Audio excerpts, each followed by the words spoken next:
Yung, sa ngayon po, yung po yung ano po, nagsasurvey po daw sila ng daan para po dun sa self-driving car.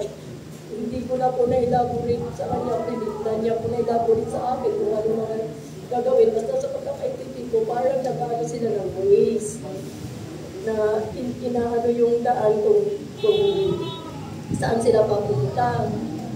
Hindi ko na po kung ano po talaga yung wala po sa posisyon kung ano pong masasabi dun sa company kasi hindi naman po ako part ng company lang sa akin lang kasi ching lang talaga yung pamilya. Yun lang po. Hindi ko po alam kung ano po yung tamang term na gagamitin para sa trabaho niya po. Basta nag-test sila ng daan para doon sa driverless po, self-driving. Kasi sa China, ganun din po sa China eh, yung sasakyan mo, uuwi na lang mag-isa at walang driver. Sakal ka na lang, ganun siguro, pero hindi ko po talaga alam kung ano talaga po. Okay, kasi doon po naka